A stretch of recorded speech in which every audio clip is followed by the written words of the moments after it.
في فيديو النهاردة هنتكلم عن واحدة من أكتر العربيات اللي عملت دوشة في السوق عندنا، بديل التوك توك. العربية اللي ناس كتير بتسميها السيارة الكيوت، البجاج كيوت. هندوس بنزين نشوف هتقدم إيه ونحكم هل هي فعلا بديل محترم. يلا بينا، ما تنساش اللايك والاشتراك وتعالى نبدأ. بص يا باشا، العربية حرفيا شكلها ميكروفان متصغرة، حجم صغير، أبواب كاملة، سقف، شنطة صغيرة، يعني هتاخد راحة وأمان أكتر من التوك توك. الكشافات قدام كبار وواضحين والتقفيل بسيط لكنه عملي.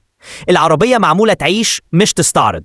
سعة المحرك 217 سي سي، عدد الأحصنة 13 حصان.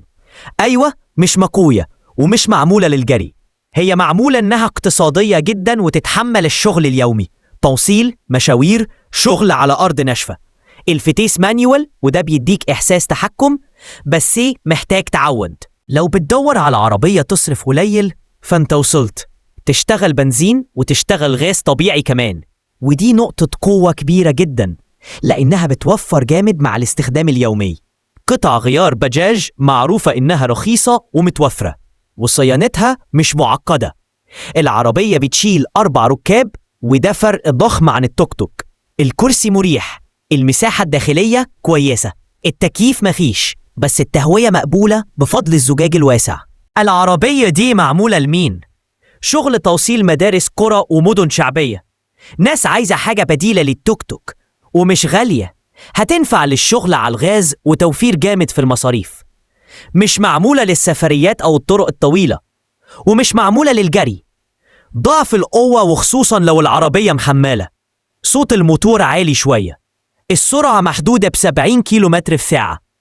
الخامات داخلية بسيطة جدا، اقتصادية جدا في البنزين والغاز، آمنة أكتر من التوك توك لأنها 4 أبواب، صيانة رخيصة، وقطع غيار متوفرة. بتشيل 4 ركاب، حجمها صغير وسهلة المناورة. بصراحة للي عايز بديل محترم للتوك توك ويصرف قليل ويشيل 4 ركاب، فالبجاج كيوت تعتبر خيار ذكي جدا. مش عربية للسفر ومش للجري، لكنها آلة شغل اقتصادية، واللي بيدور على لقمة عيش هتعجبه جدا. لو بتفكر تشتريها اسأل نفسك، عايز حاجة اقتصادية وتعيش؟ لو الإجابة يبقى الكيوت هتخدمك. نشوفكم في فيديو جديد، وما تنساش ما توقفش بنزين دايما. سلام.